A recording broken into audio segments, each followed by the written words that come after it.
Hello, I'm Celeste from Hexen Arcane, and I have a movie for you tonight and an adventure.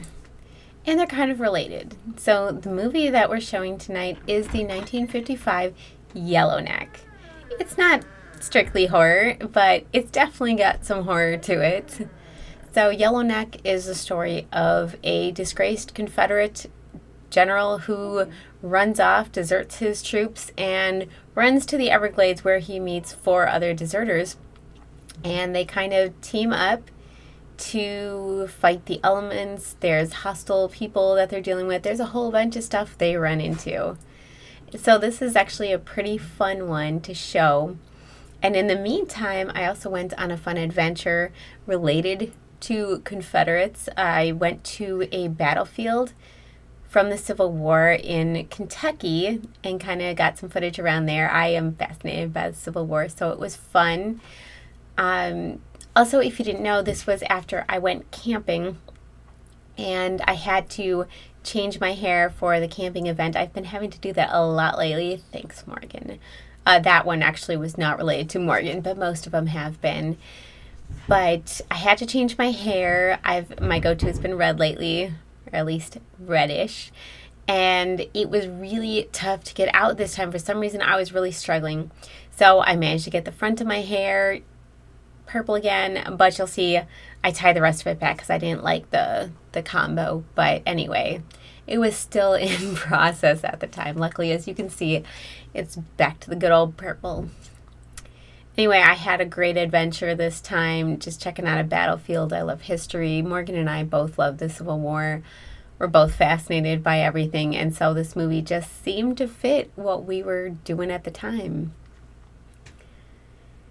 And there's a couple of things I want to talk about this movie because we love to talk about the continuity errors and goofs. So there's one thing I'll talk about in the ending after you've watched the movie. There's one that look for while you're watching it. So there is a point, I can't tell you what's going on because I don't want to spoil the movie, but there's a point where a British soldier goes to sheath his sword and he actually puts it in backwards and it gets jammed. So if you can keep a lookout for that little detail, it'll be funny. And I hope you guys enjoy the adventure, enjoy this movie, and start watching Yellowneck.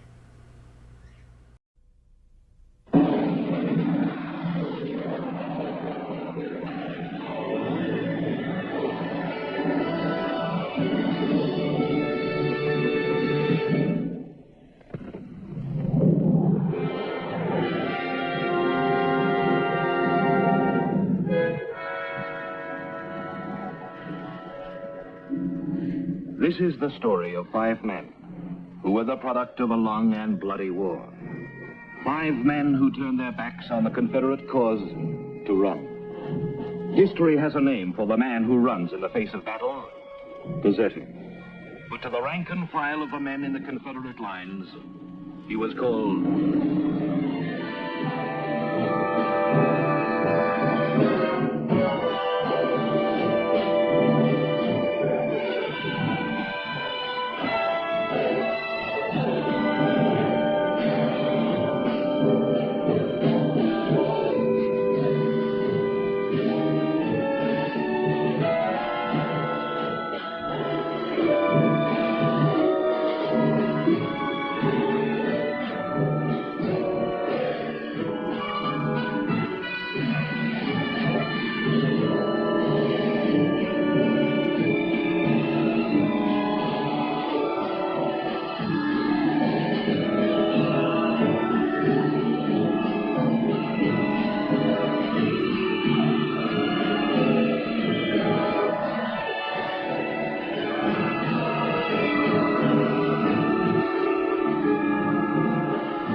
Where are the others?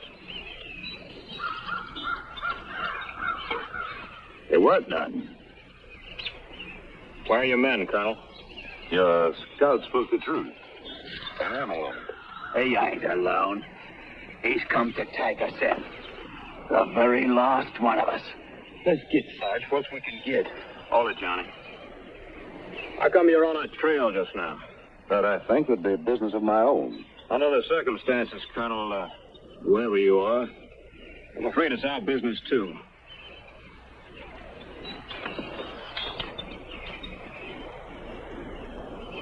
The wise officer always realizes the advantages of a tactical withdrawal.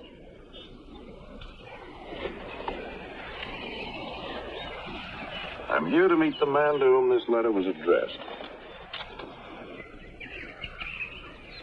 I trust at least one of you men can read.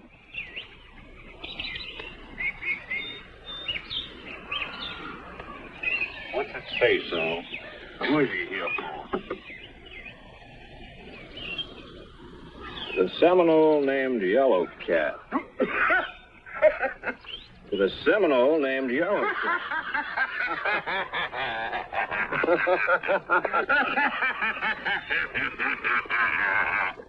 Wow. Ain't this cozy like? Sergeant, I suppose there's some reason for this laughter. There's your reason, Colonel. The Seminole named Yellow Cat will guide the bearer of this letter from the point of rendezvous on a direct westerly course through those countries known as the Everglades. To a point here marked by the sea for dispatch aboard the British blockade runner HMS Redoubtable to the Cuban islands. For safety from the ravages of war between the Confederate and the United States of America. Just like ours. If it ain't just like ours.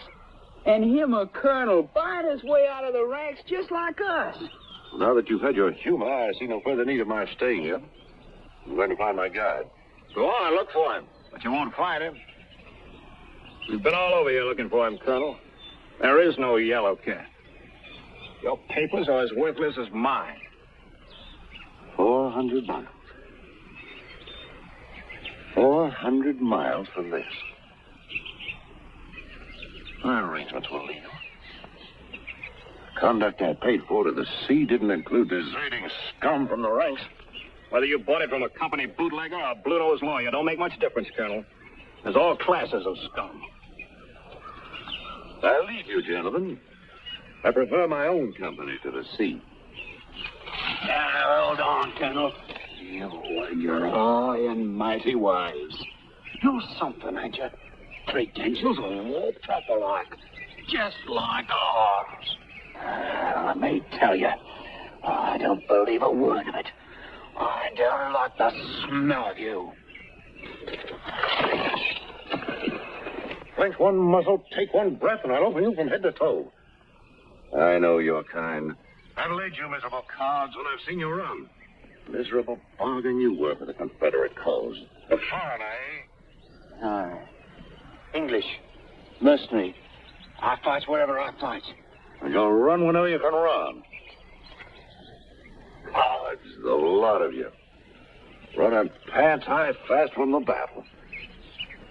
Got your insides full and you quit. Well, go on and run. I'm better off without you. And so am I. Now, wait a minute, Colonel. And whatever you think of us, there's safety in numbers. How far could you get in this stuff? There's no turning back. Sarge, there's enough of us without him. Let him go, Sarge. Let him die in this stinkhole.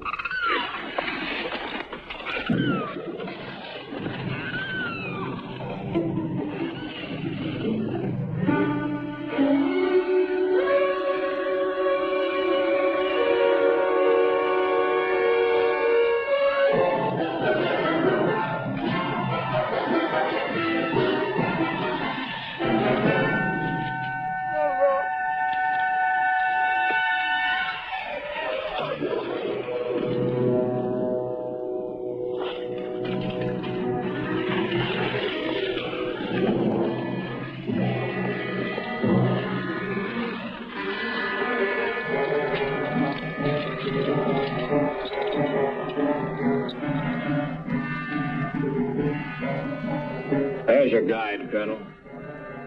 The Seminoles killed him. We're gonna get us to the blockade runner. How are we gonna get to them Cuban islands and wait till the smelly war blows over? We'll have to try it alone. Let's move.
Look at them.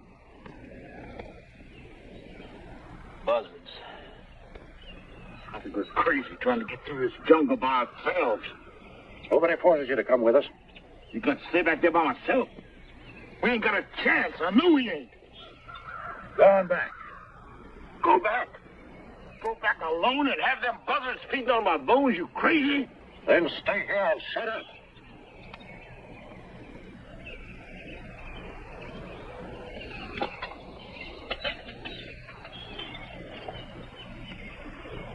Now, see here, Colonel. What makes you think you're cook robbing, huh? You're not a mite better than the rest of us. Not a mite. If we're going to be taking orders again, I say we might as well be back and fighting in the blasted war. That's what I say. And if we wanted to do that now, we wouldn't be here, would we? As I see it, I figure my rank's as good as yours. And the same goes for the rest of us. Ain't that so? Well, ain't it? He's a deserter just like the rest of us. Do you want him giving orders? I say no. I say yes. You say what? I said yes. We need a leader.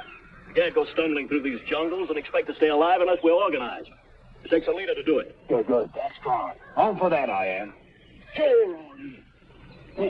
What do you say, Plunkett? Ain't the Sarge our leader? We got to have one, that is. Huckman's right. You're our leader, Sarge. Say, what did I tell you? How about you, kid? What do you say to having the Sarge your leader? Sure. I wouldn't follow anybody except the Sarge. Well, that's what you think. Fools. Snaggle-headed lumpheads. You want to live? You shiver and quake in your pants at every shake of a leaf. But you're too big for a real leader, huh? Well, let me tell you. And soak in some with your sponge-headed brains. You're going to have a leader. And the colonel's going to be your leader, and you're going to follow him. Because I say you are. Because I want to live through this rock mess. And with him, we stand a chance.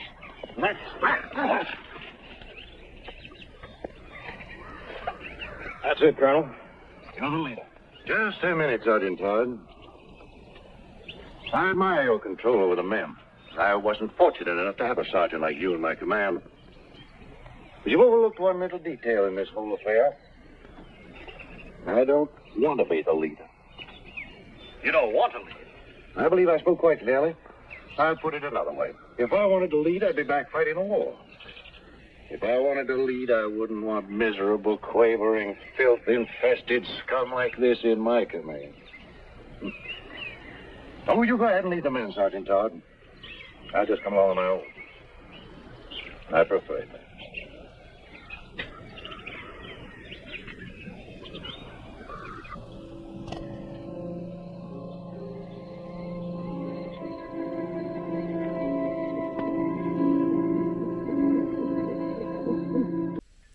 Hey, so I left camp, so I no longer need to assume the identity of Connie the Badger.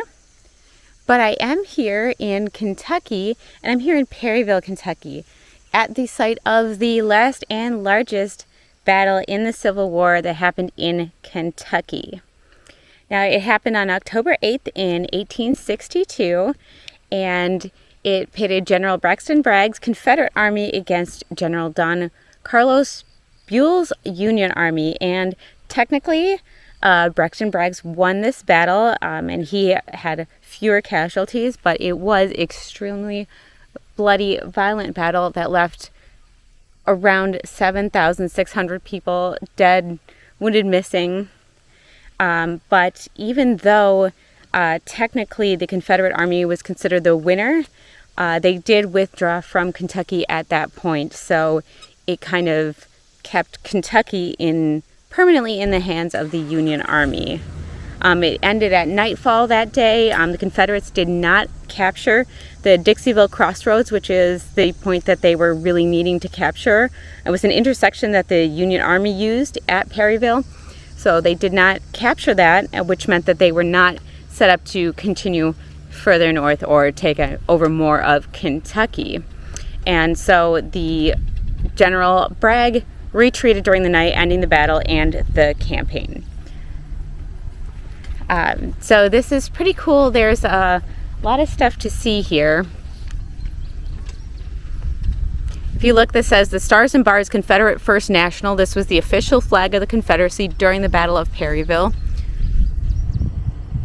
And there you have it. Sorry about my fingers.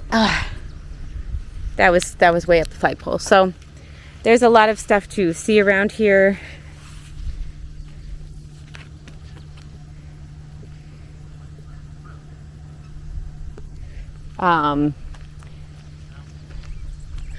There's a monument. There is a museum, but I got here too late and it is currently closed. So I'm just going to kind of walk around the battlefield area.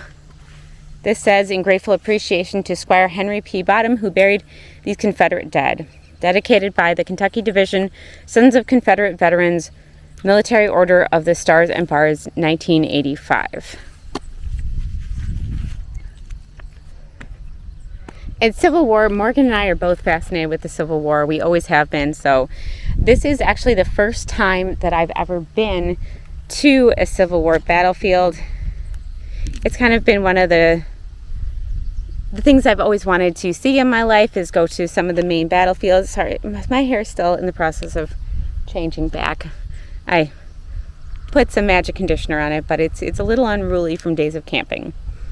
But this says Perryville Battlefield has been designated a registered National Historic Landmark. And it's high, it's beautiful out here. This is just a nice place to walk around if you forget the gruesome history. So what I'm about to walk into is the Confederate Cemetery. And the monument that's here was erected in 1902. Henry P. Bottom was a farmer who owned a lot of the land in which the battle was fought. And so he organized civilian burial detail for his property. His slaves, and a number of his neighbors buried many of the Southern bodies in 2 large pits. And he recorded as many of the names of the soldiers as he could, but most of the soldiers that were buried here remain unknown to this day. And it is likely that where I'm going to walk, around 200 soldiers are buried in this mass grave. So I'm going to give you a quick view around as we walk through here. This is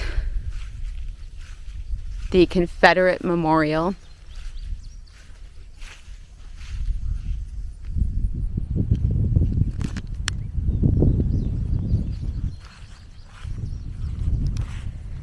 And there's a plaque.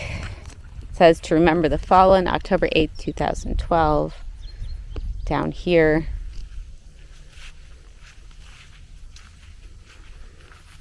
And it's strange to think that I'm just walking on a giant mass grave here.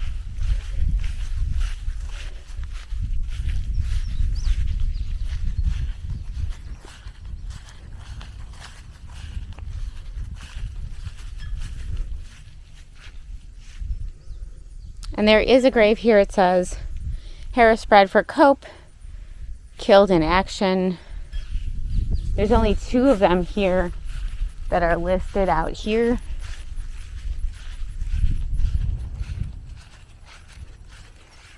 And this is for Quartermaster Samuel H. Ransom. Additionally, there are many places in Perryville that are said to be haunted. A lot of them are private residences at one point. One started out as a hospital during the Civil War, and so they said the original floors, which are still there today, were just covered in blood at one point. They bet there's a lot of paranormal things that happened there, but you can't go in because now it was like a bunch of other things, but now it is a private residence. Met this other memorial here for a bunch of colonels, brigadier generals, majors. And of course it has the date.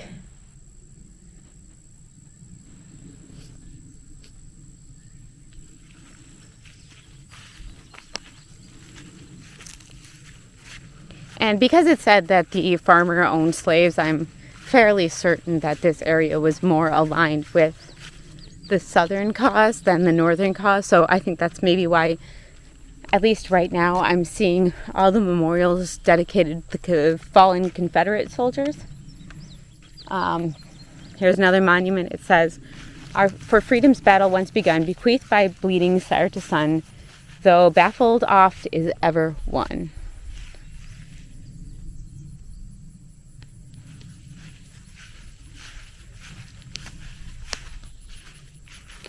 I'm just looking across some of this terrain here and just imagining this huge battle with 2 giant armies meeting.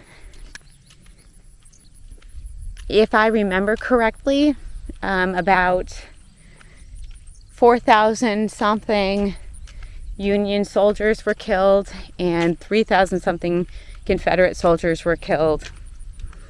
So there were heavy losses on both sides, particularly with the Union Army, which is, I think, why they said that the Confederate Army technically won. But they were, of course, I think, sustained 2 heavy losses, and they were not able to proceed or to capture their objective, which I don't know then why they were considered the winners. I'm not really sure on that one. But I do know there's several other places in town that are considered very haunted, but they're not really accessible to people. They're privately owned, or I'm here on a Sunday, unfortunately, so a lot of things are also closed. I would have liked to see the museum, but once again, here too late. Just because by the time I left camp, I had to help everybody clean up camp, so the tree was moved, everything was good. But, you know, I want to sneak in again next year or any other camps that they have. And, you know, Connie the Badger does not leave people to do things by themselves. So I was there helping clean up, helping everybody pack up, and it ended up taking quite some time. And then I had a few hours drive to get here to Perryville. And this year is actually...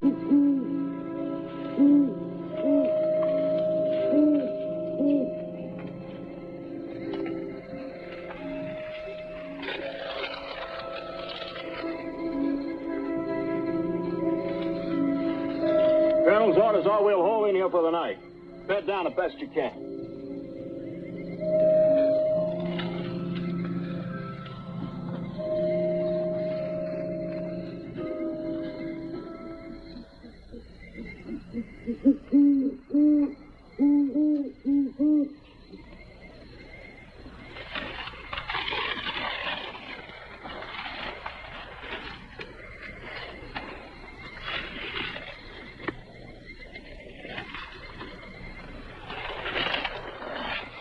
Looking at your pictures again, eh? Yeah. Look at some? Nah, I've seen them enough on it. Mind you, I like my women as much as you do, but looking at pictures of them satisfies me up to a point. And I don't know. These is French pictures. You loony. Get off, leave me be. Leave you be with your picture card women. Them's the only kind of women you'll ever have. You want to make something of it, Courtleigh? There ain't no cause for you to be getting hot and fighting about it. I ain't come to talk to you about your pictures anyhow. All right. Spill it. It's about the Colonel. Mm-hmm. Anything special you noticed about him lately? All I know is I'd like to cut his heart out and throw it in his face. I smelled whiskey on his breath. I'll give you all these are drunken. You bastard. He's a drunkard, I tell you. He's probably the famous drunken colonel from Murfreesboro. To my mind, a drunkard ain't a fit leader. Oh, thieving, looting, even murdering. None's as bad as being a drunkard when you're a leader. Now, ain't that so, Plunkett?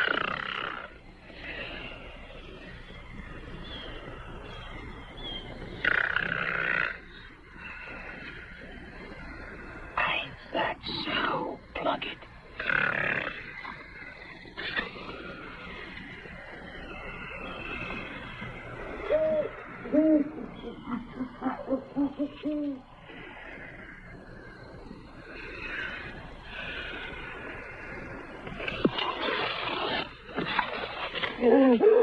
You can find me scurvy rats. Tell me what you asked at my belt. You talk, because you know I'll cut your stinking throat if you don't. Come on, talk. I know what you asked, but I want to hear you say it. Say it. Say it. After my gold, ain't you? Now, you listen to me. I didn't go to all the trouble of stealing that gold from the Confederate Army and getting chased all the way across Virginia and getting shot at all the way down there to Florida just to let you steal it away from me. Next time I find you trying any of your tricks, you won't have any need for gold after I get through with you. Now, get. Go on, get.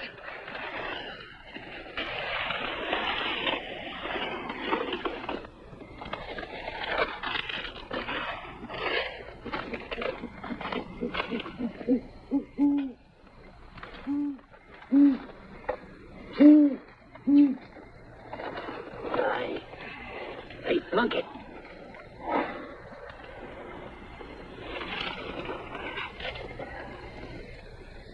It's me, Courtleigh.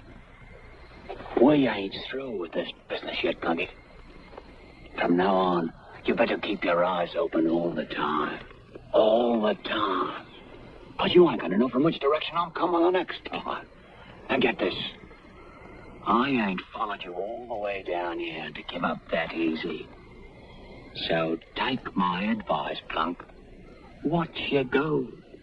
Or I'll be getting it before you have a chance to spend it. Try getting this gold. You get this.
No sign of rain.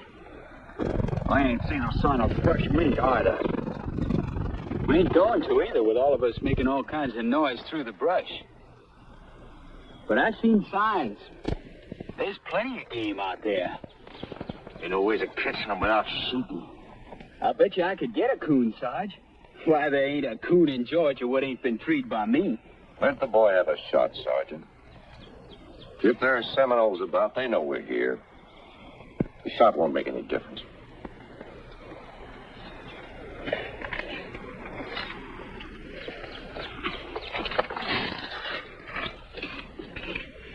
They all Seminoles around.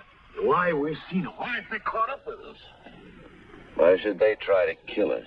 Every growing, living thing can do it for them. While they stand by and watch.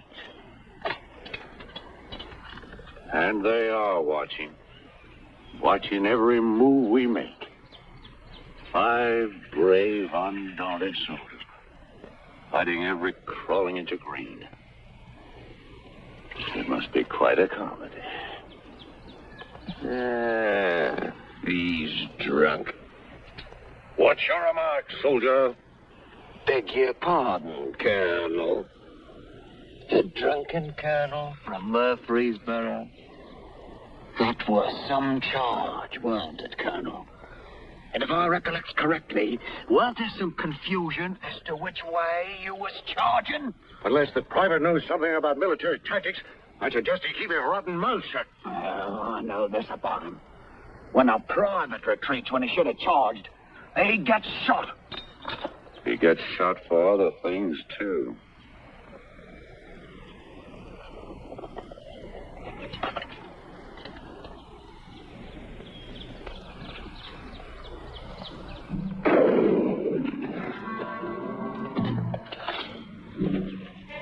Sounds like a kid got something. Let him move on.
You like that tune, Sarge?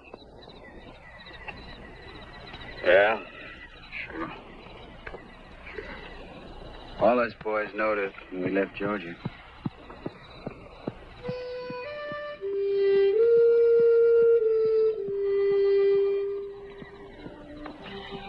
When we started off, we was all singing it. How many were there in your outfit? 100, I reckon. 100 wet-faced kids bleeding Georgia blood in Virginia. What? Nothing. Just thinking of them dying. We sure had an outfit, though. Jackson says it was as good as most of them. Me, I was doing picket duty most of the time. But I heard tell how brave they was. Ain't much time to being brave between a gunshot and time it hits. They was brave. I know they was. All right, so they were brave. They ran up and tickled a Yankee's nose before they got their heads blown off. Being brave didn't keep them alive, did it? Maybe I'm sick of hearing about brave men. Tired of hearing about the way they die. Tired of hearing them scream and seeing them fall. Maybe I'm just about sick of killing. That's why you deserted, ain't it? Let's get some sleep.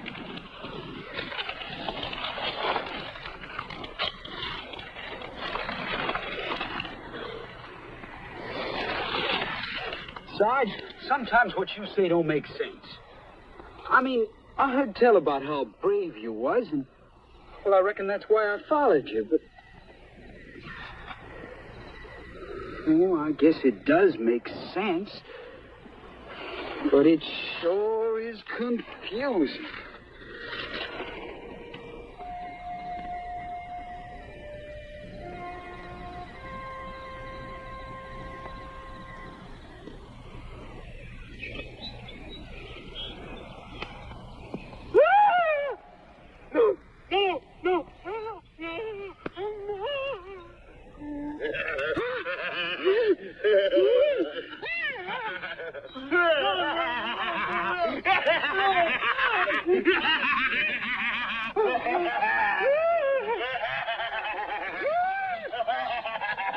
Stop it! Can't you see he's scared to death? They could have killed him. Some people can't take things like that. Now leave him alone.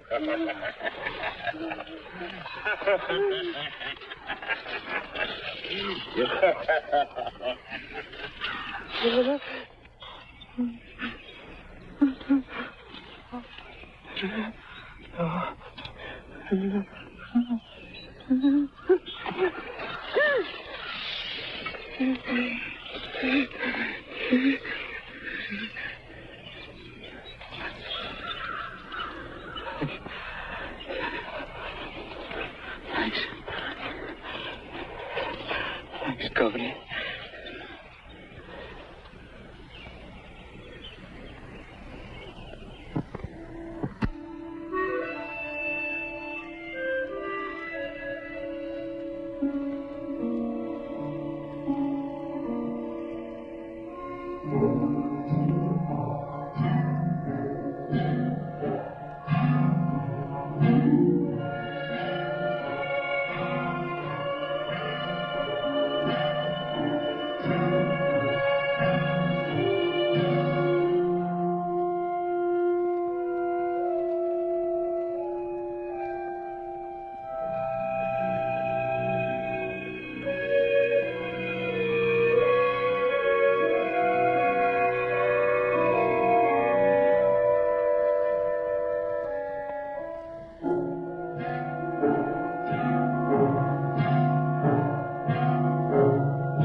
the 100th anniversary of the Kentucky State Parks. So there's probably some interesting things going on there. I'm going to test the doors for fun, but from what I was informed, they're closed at 5 p.m. and it's slightly after that now. So getting to the end of the day.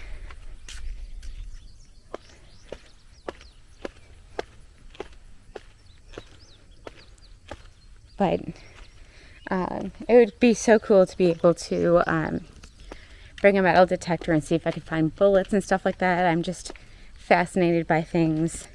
I've always been like somebody who likes to carry random objects in my pocket, like rocks and talismans, so I like picking up any little thing. I know Morgan is very much like that as well. So we definitely share that. Here's some more of the lands around here. Obviously, there's only so much I can walk through and show you, but just seeing the memorials is neat. We're both kind of history people. We love it. This is cool. Morgan would love this. This is a butterfly habitat, a monarch way station.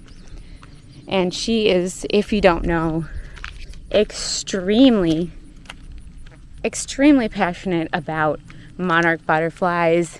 She helps save them, provide food for them, and protect them and release them every year.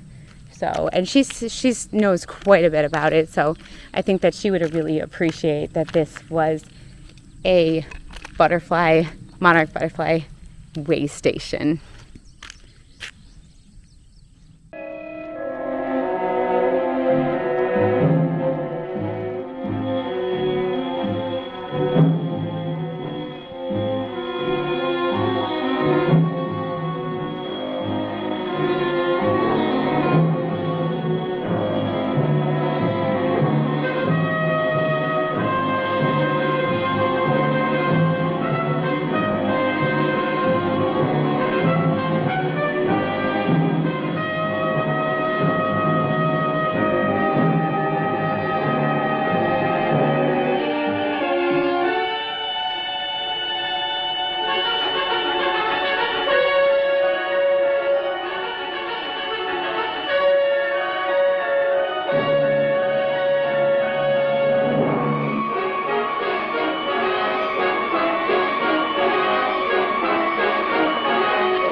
Seminoles.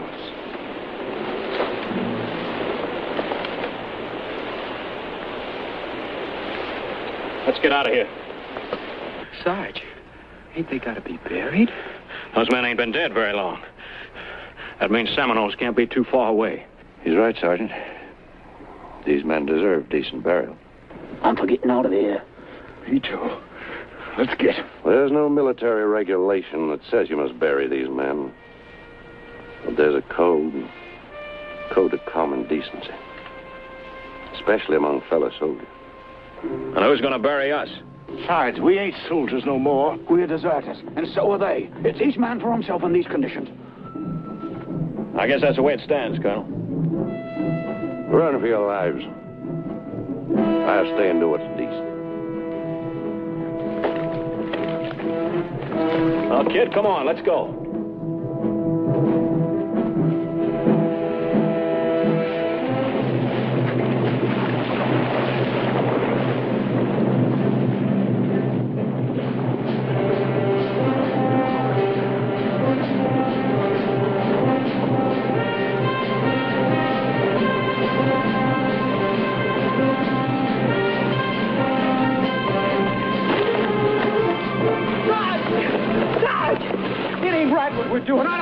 right about it. Now go back with the colonel and get a dagger in your back. I wonder if there ain't some things worse than daggers.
Get the others.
Melissa.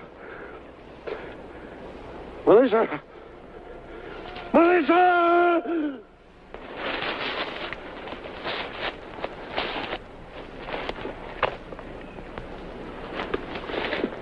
He's getting delirious again. Leave him be. Fever's getting worse. Oh, let's leave him behind. He's just going to slow us down and then die someplace else. As long as he can walk, he's coming with us. Correction, Sarge. He's coming with you. I ain't having nothing to do with nobody that's as good as dead.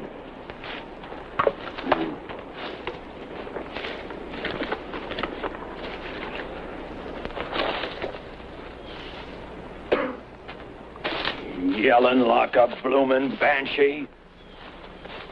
He scared the liver out of me. He's gonna die. I know it. Once that fever gets in your blood, it eats you up dead. He ain't never gonna get to Cuba. Sometimes I wonder just who is getting to the sea. I am. I'm getting to them islands where I can start living again.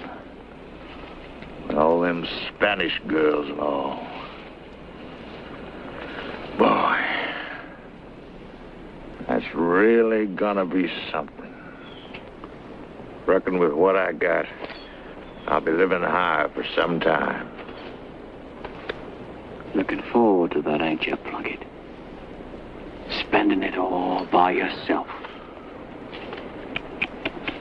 What a shame. We ain't quite there yet, are we? Not quite. We still got a lot ahead of us, ain't we? You and I.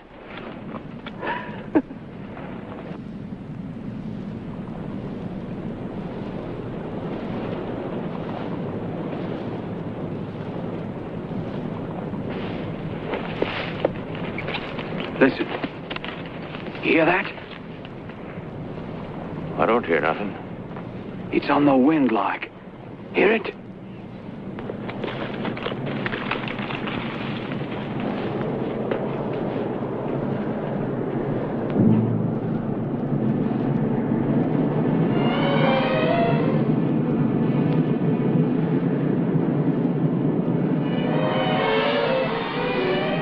What is it, Sarge?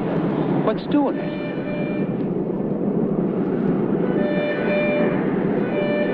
They're attacking us, boy. They're attacking us. It's the whole green hell turned on us. Hear it? Every growing tree, every gnarled root and limb. Break us.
To add a little more context to the battle, I was just looking up a little more information.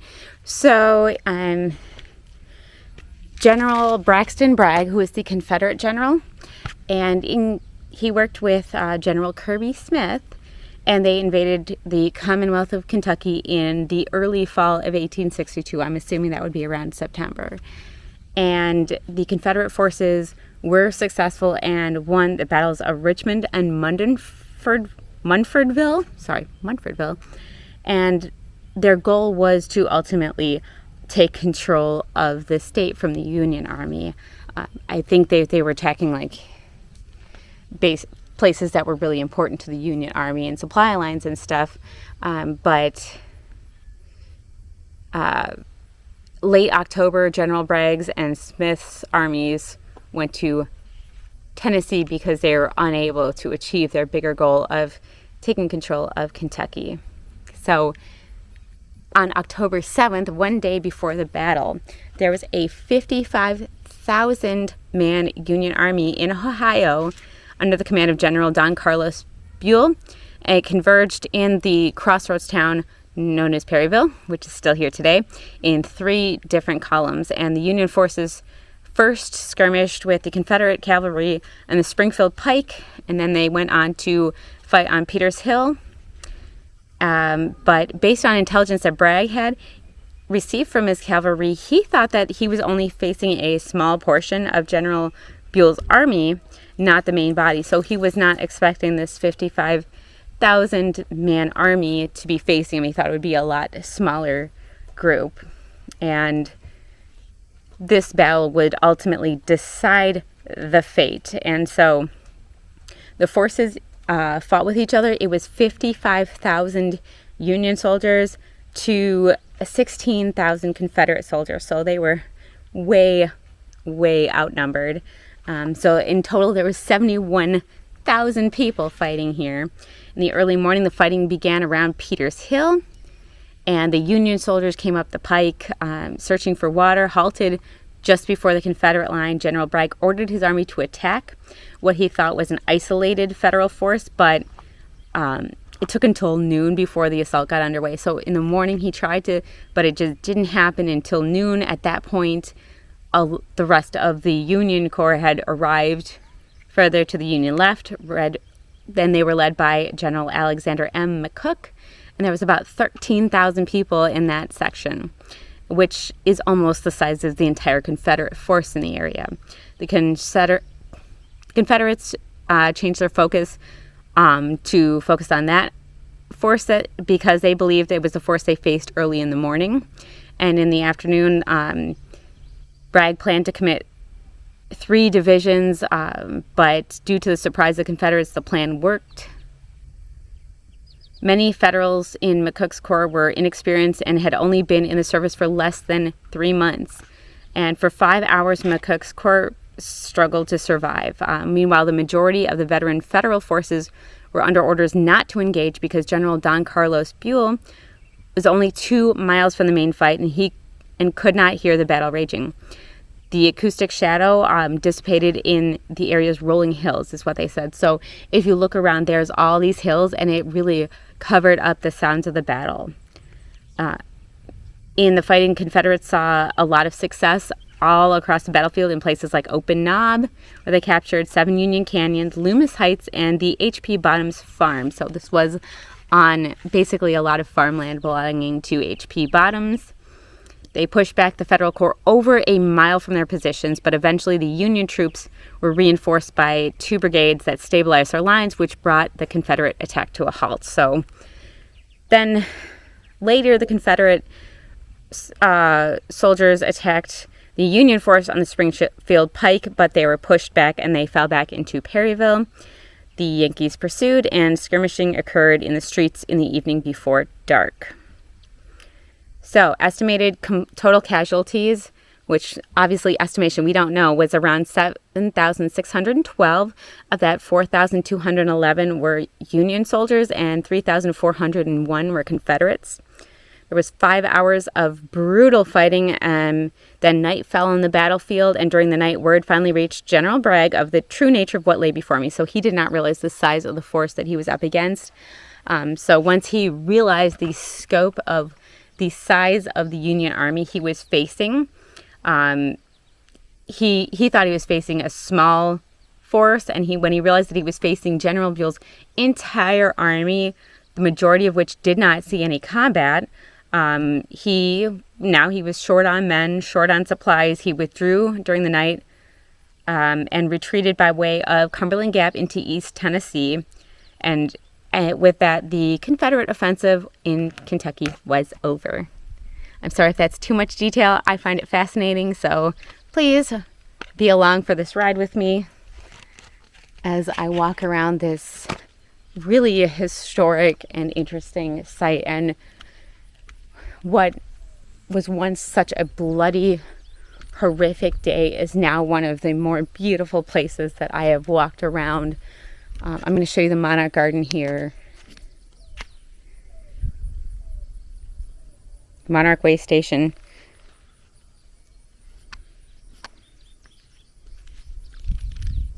And really, it just makes me think of in some way, some of the most horrible times in our history can turn into like these beautiful preserved places where, one, you can remember history and how bad things were and how many lives were lost here.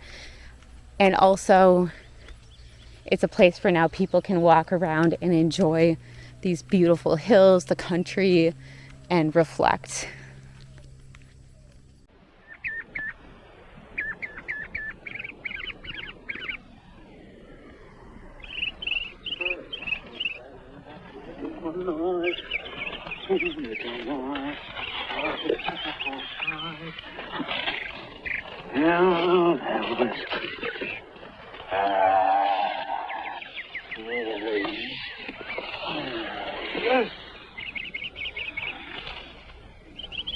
What is you doing now? Oh, fat old pig. Lovely.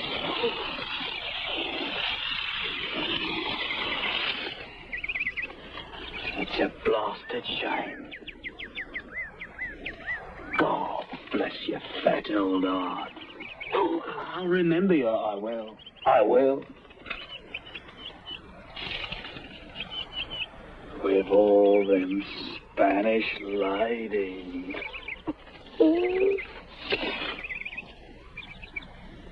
You ain't dead.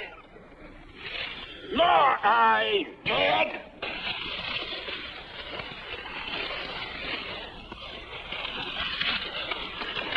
You're just as good as dead. You had your last chance. My turn.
Seminoles.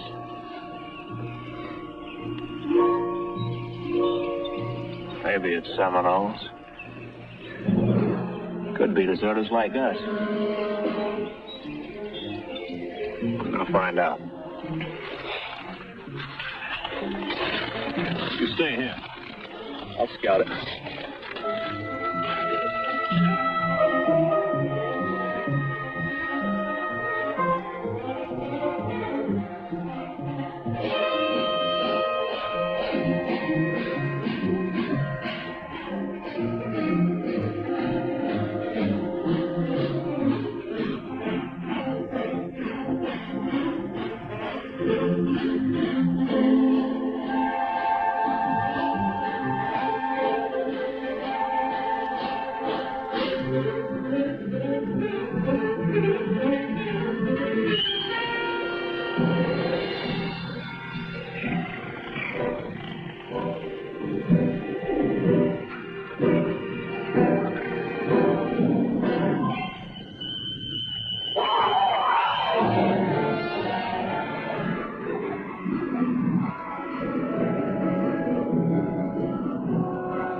Wished I knew where he was.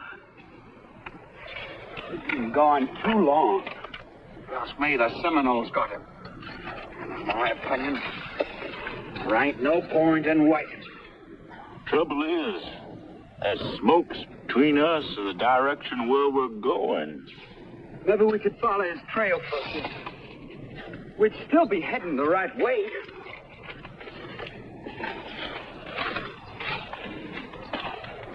Let him stay. It's a good enough grave for him. Goodbye, Your Highness.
It's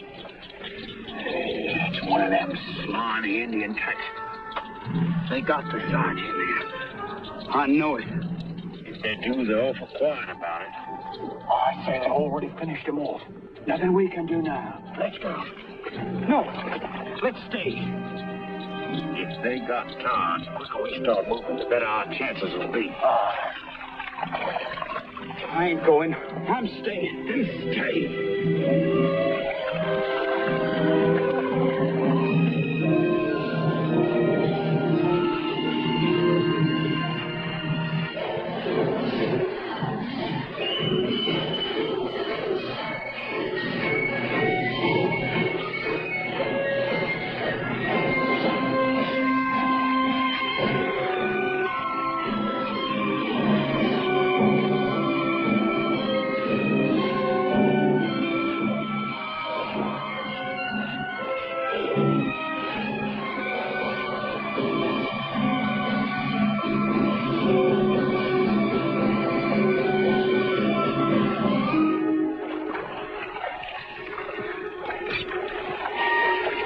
If this be the enemy, why stand we here?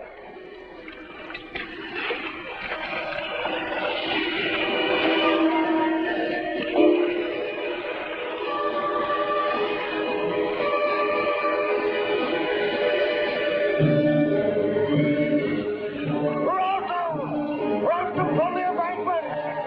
One hold your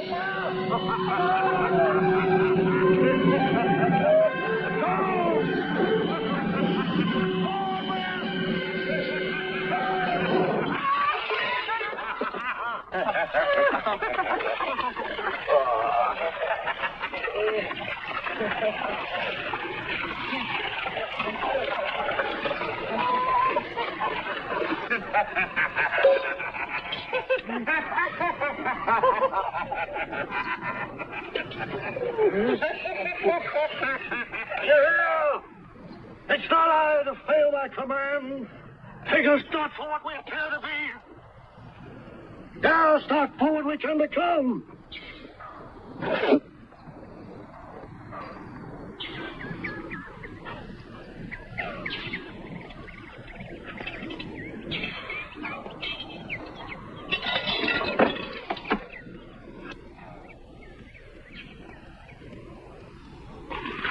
Down!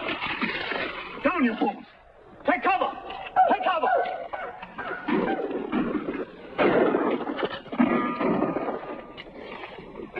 There we are.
Looks like maybe we won. Don't seem to be no more live Seminoles around. Well, we gotta get out. I'll be back when it gets dark.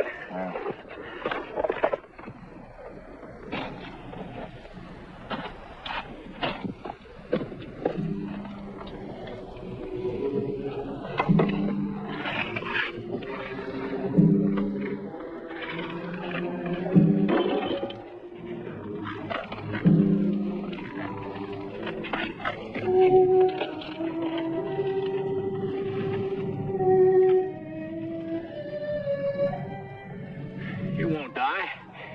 He's still alive.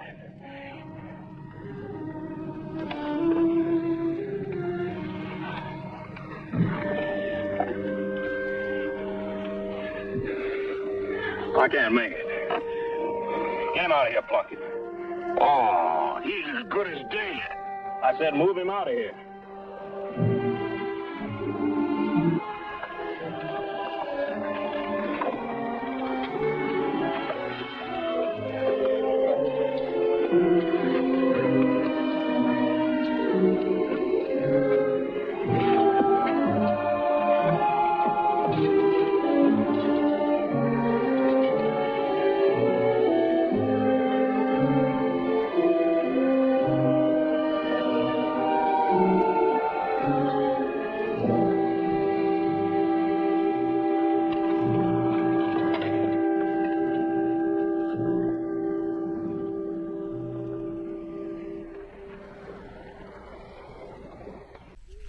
I'm not walking around on what was the actual battlefield, and there are very much so rolling hills. And this spot here, I believe, is called Parsons Ridge. As you can see, they have left a cannon here. And then there is also this plaque here that says, on this spot, Brigadier General James S. Jackson fell, and there's a little bit about him and the history. And then let's take a look at some of this landscape here. Like I said, the rolling hills and what this would have looked like during a battle. If it was this overgrown, I feel like that would be really hard to walk through.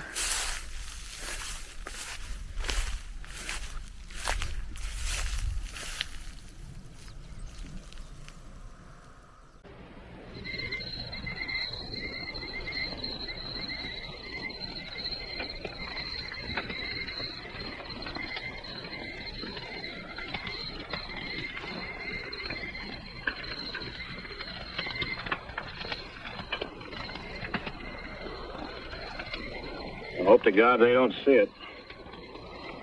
As good as dead if they do. We're as good as dead without a fire, Sarge. We'd be dead of lung fever and all this dampness. Move the colonel a little closer. He's close enough. Trying to warm a dead man. This isn't the way he wanted to die. I don't know what we're carrying a corpse around for anyway. It ain't worth much.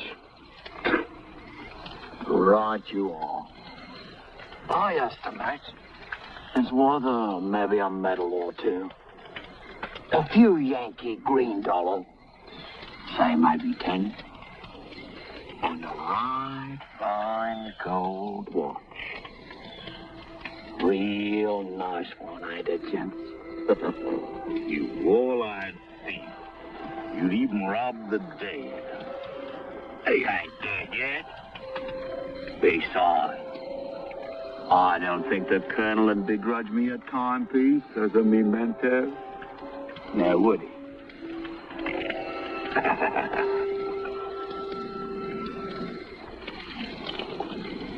Did you leave the gold in his teeth? That were a nasty remark, it was, Sarge. Needless, too. He's got as nice a set of natural teeth as I've ever seen. I sure hate to see him die. It ain't natural here. It's all the same, kid. Slip on a puddle. Hit a bullet hole in the spleen. Or die rotten in a stinking junk. Right now, different. Good. I wonder what he's thinking about. I wonder if he knows he's dying right now. Deep thoughts from you, Plug.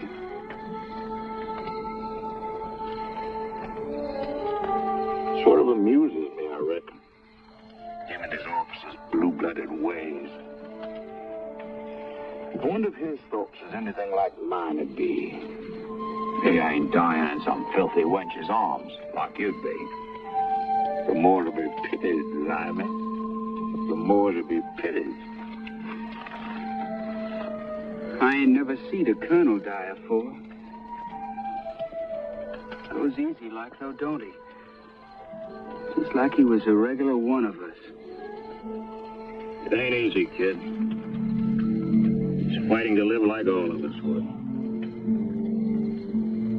Every breath he's fighting for. And fighting the coldness in his veins. He hates to die, too. Right, gentlemen. You're so right.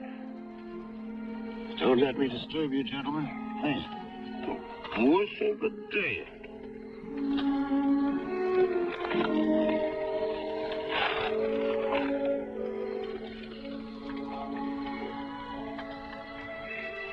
You wouldn't disturb the staff. I'd like to quench this thirst. Sergeant. Yes, sir. You'd be good enough to bring me a bottle for my cases. You hear me, Sergeant? Right here, sir. Right here.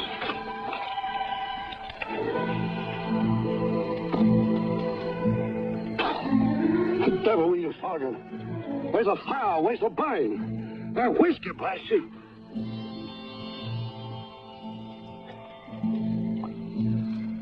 Wounded, aren't I? Yes? What is it, a minute? Grape? Where is it? The back. In the back. An officer sergeant is wounded in the back. An officer doesn't... Where's the remedy, doctor? Orderly! Get the stinging surgeon, blast you! What was the outcome? Did they run? There's something so satisfying, gentlemen, in seeing the Yankees run. Were there any prisoners?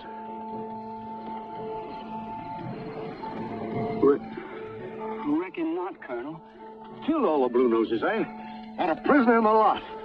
Go to work, son. Good. And we were hard number 2, weren't we? Takes one southern boy to lick 10 Yankees. Hey, Sergeant? Make your report to my orderly. Tell him, yeah? Yes, sir. I'll make the report. Get the Colonel care to lie down, sir. Huh? Sergeant. Sergeant. What the devil's the name of this place? What works in these? Well? It's Murfreesboro, Colonel. Murfreesboro. It isn't. Yes, Sergeant. It is. Gentlemen of this camp has been a mistake. I was ordered to retreat. It was an order, do you hear? I didn't run. I tell you, gentlemen, I didn't run. I took the men out. I took them out, I tell you. I had to.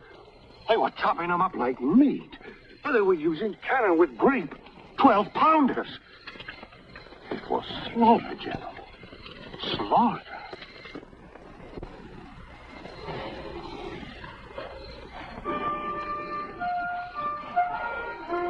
This is indeed an honor, sir. On behalf of my brave boys, young gentlemen of the South, I accept, sir. You know, it's odd, General. The skirmishes I've been in so far have been some no account. This is my first major campaign.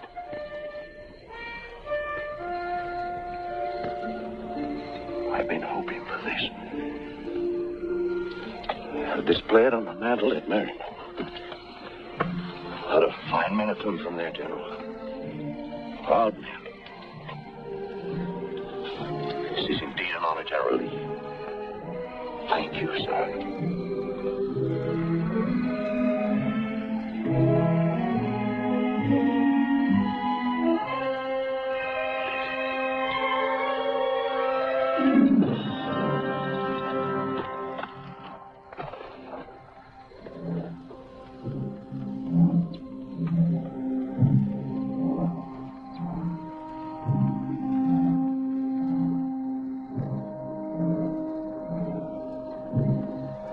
Well, you've just seen a colonel die, kid.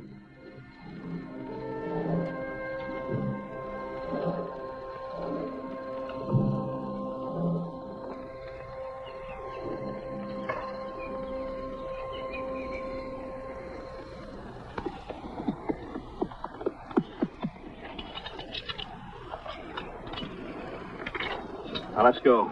Seminoles are looking for us for sure now. We've got to get to the sea fast. From now on, it's every man for himself. I'm not risking my neck no more.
just tasted it.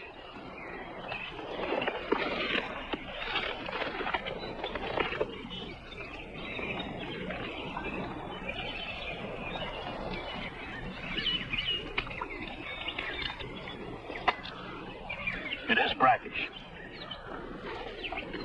Maybe it'll lead to the sea. Sarge, maybe we ought to take a break. We've been hitting an awful tough pace. Sure, take a break. Take all the breaks you want. You're on your own. I'm moving. Sarge!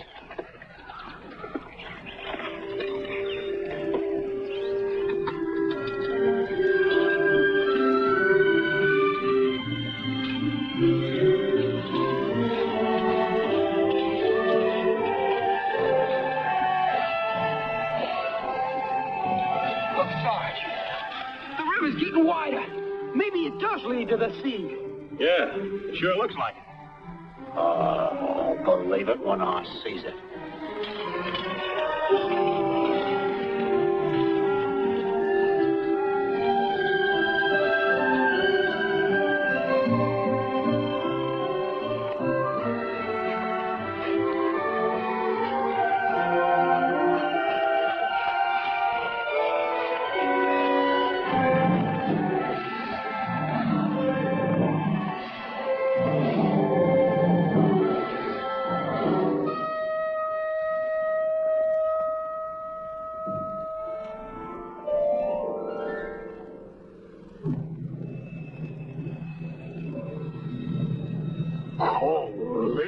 Ocean?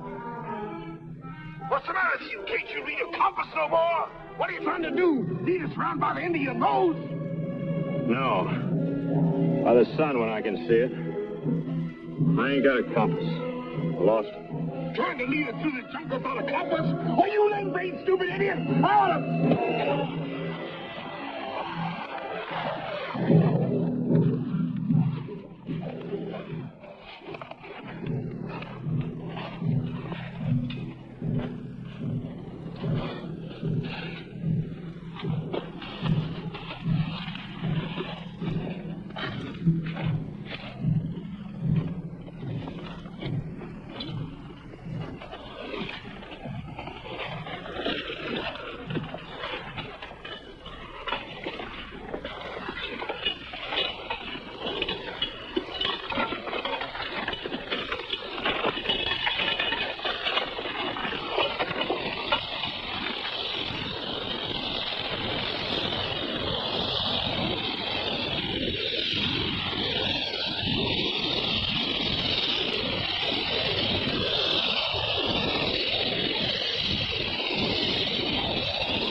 Rattlesnake.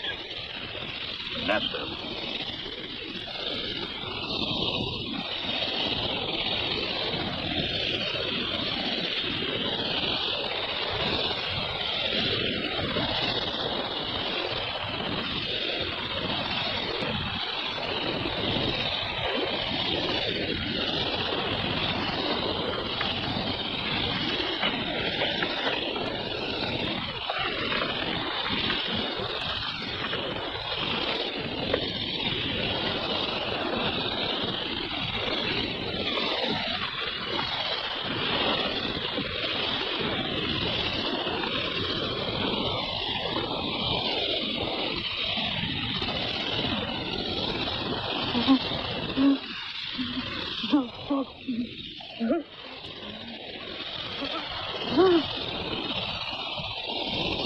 Come on. Come on.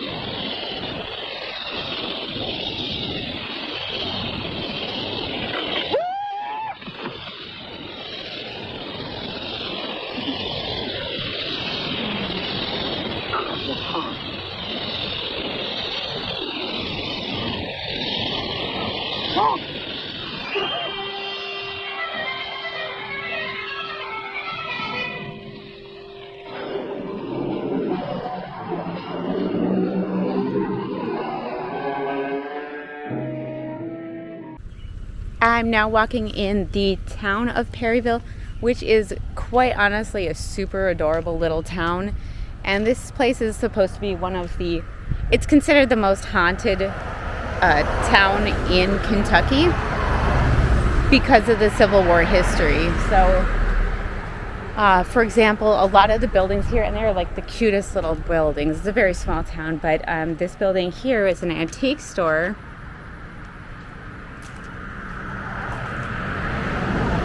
And this is Chaplin River Antiques. This one's supposed to have some really cool antiques inside. I wish I could go in, but it is unfortunately closed. This says, in the 1860s, storekeepers of Merchants Row volunteered postal services for the Perryville community. Usually they managed a post office for 1 year at a time, taking turns with their neighbors. This is the original letterbox for Latimer's General Store.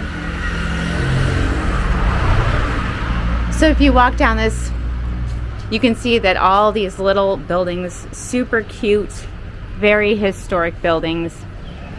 And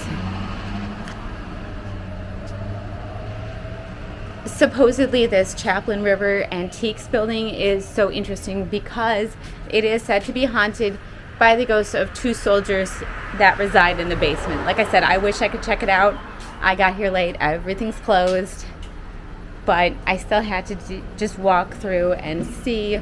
There's lots of, like I said, cute little shops and boutiques. A lot of vintage stores. It gives the feeling of a very sleepy little town with a very interesting history. So I'm going to go across here now. There's a lot of Monarch way stations in this town. This looks like some kind of historic building I'm approaching here. This is a building that was this says, I'll give you a view. My heart grew sick at the sight. Retired Dr. Jefferson J. Polk was a local minister and temperance crusader residing in Perryville, and this was, I believe, the house they're talking about in this, which I'll give a better view in a sec. And Polk was an appointed surgeon to a hospital containing more than 40 wounded.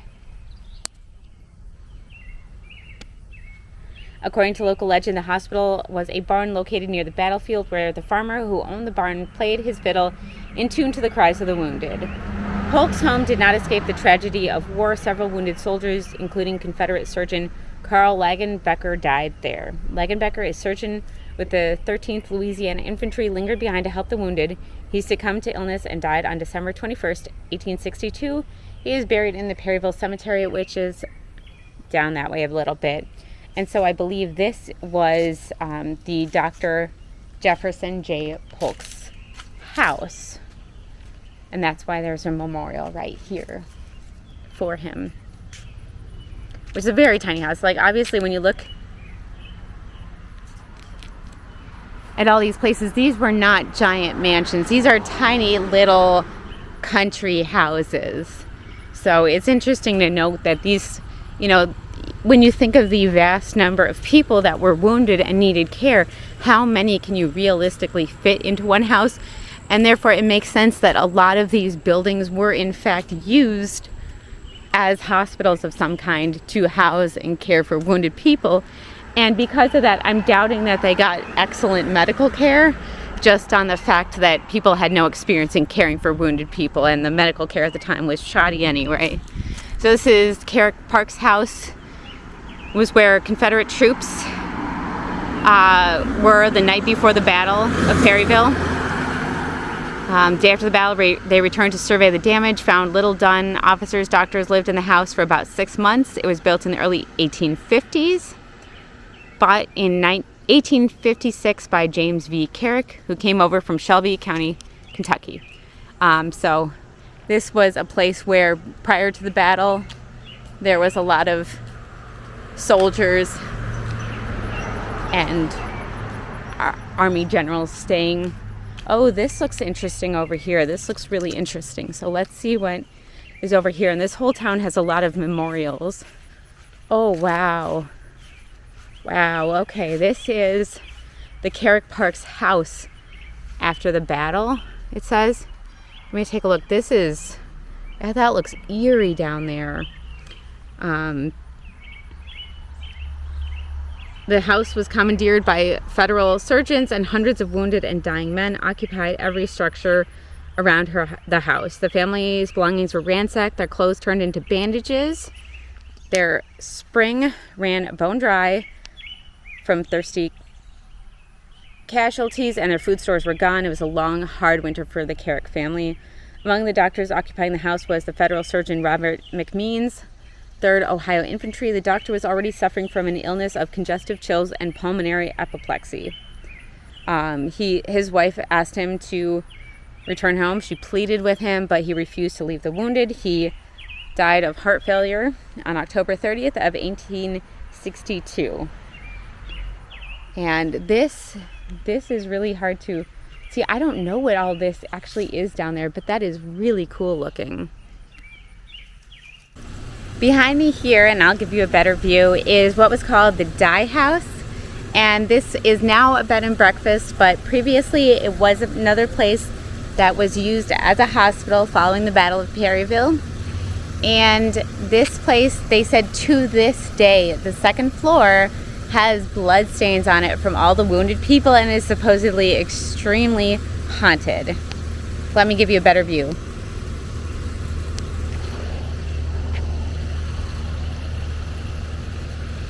As you can see, it's a really, really cool looking building.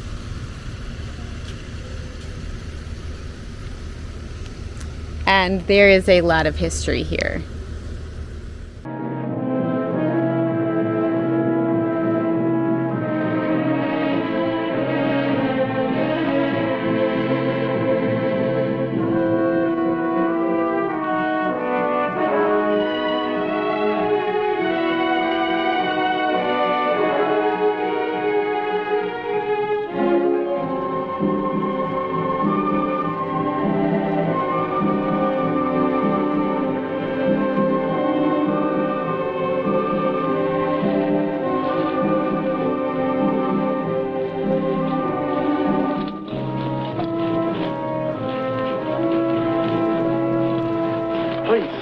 Please. Maybe it's the way them snakes got Courtleigh. Maybe it's what we've been going through all this time. Maybe it's this creeping, crawling jungle all around us, but I can't take it no more. Honest, no, Sarge. Look, I don't know what's come over me, but I'm scared still. I'm so scared, I think I'm going crazy. Look, if you're Bill enough to ask me to take care of you, don't. You stay here and be scared. No, Sarge. Just let it follow you, that's all. Just let it follow you. That's all I want to do. Let it follow you.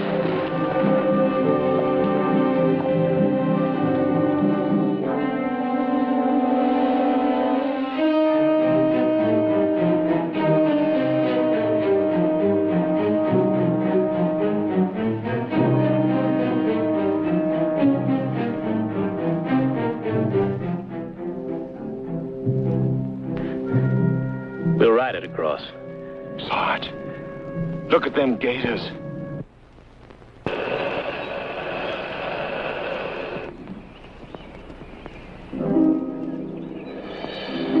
Now paddle easy like. And don't splash. Start pushing.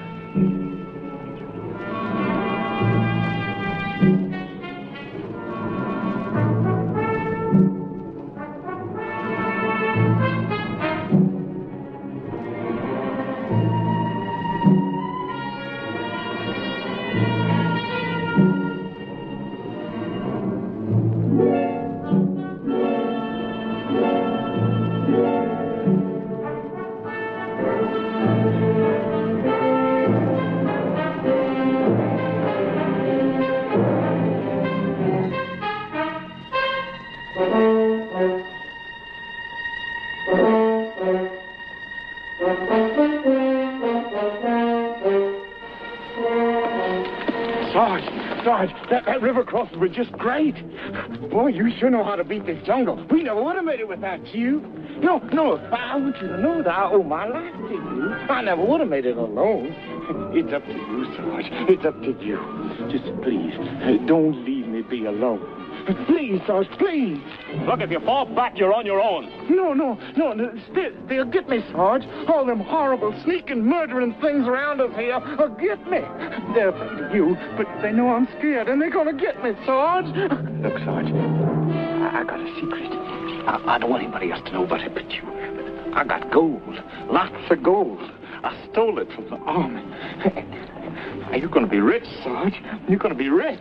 I don't want your gold. You're going to be rich, Sarge. Yes, sir. I don't want any part of it. It's all yours. Yes, sir. All yours.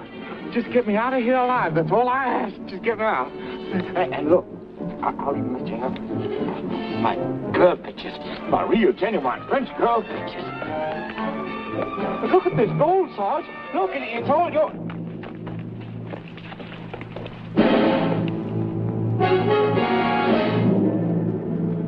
Rocks! Rocks!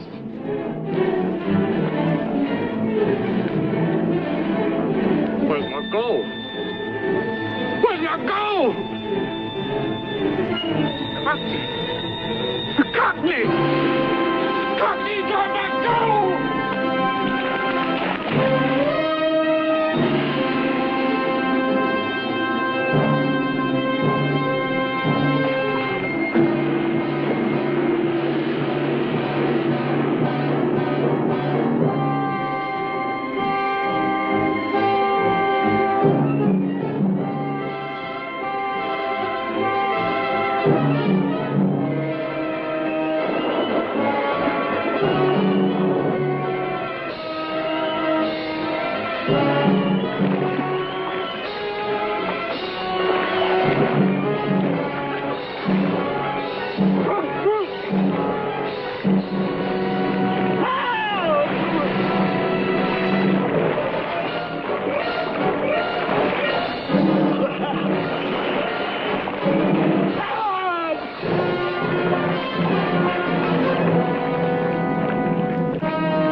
I can't.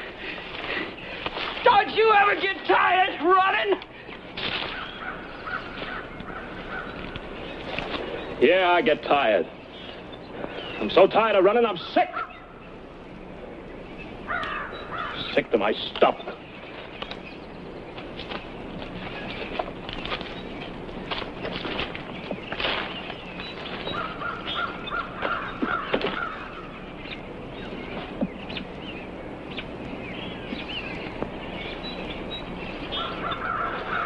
You wouldn't know, Wetface. You ain't done enough to run away from.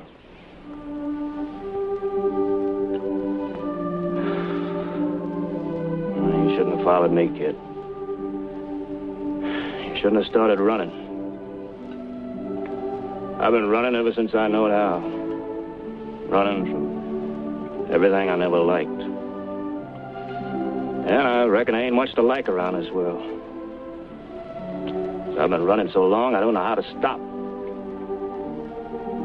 It don't do much good when you stop and figure why you're running, 'cause it catches up to you. You can't run away from yourself.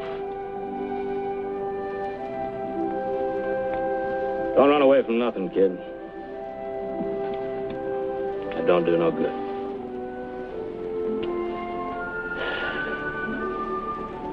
You get so tired, you want to die.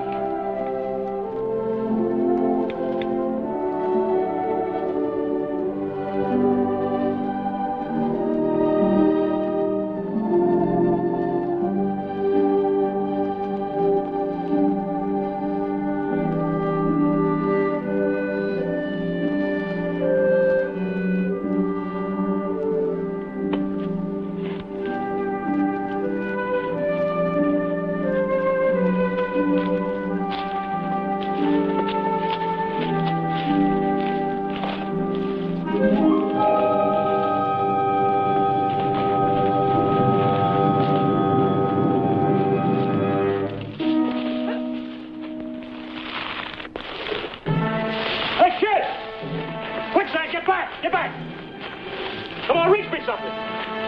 Give me a gun. Come on, kid, give me a branch or something.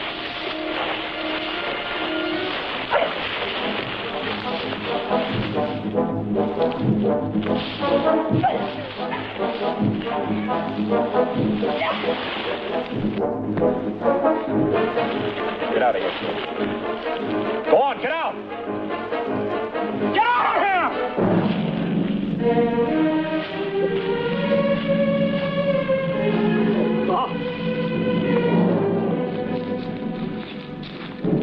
Die.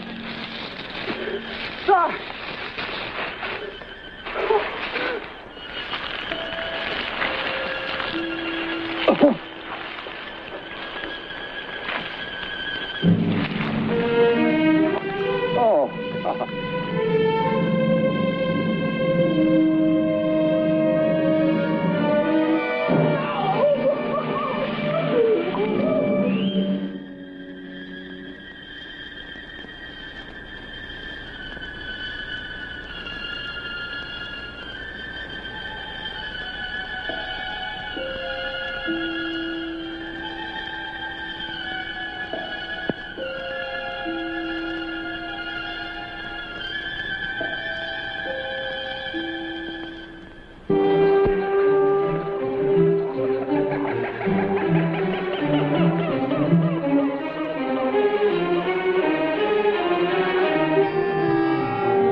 Why should they try to kill us?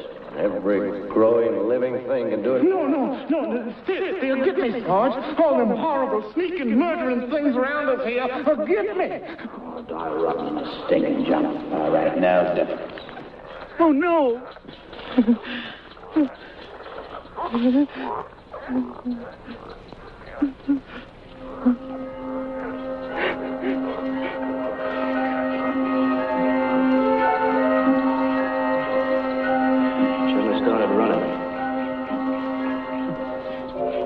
You can't run away from yourself. Don't run away from nothing, kid. Get so easy, you can't stop. You get so tired, you want to die.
Hey, thank you so much for joining me on this fun film and adventure to the Perryville battlefield in Kentucky.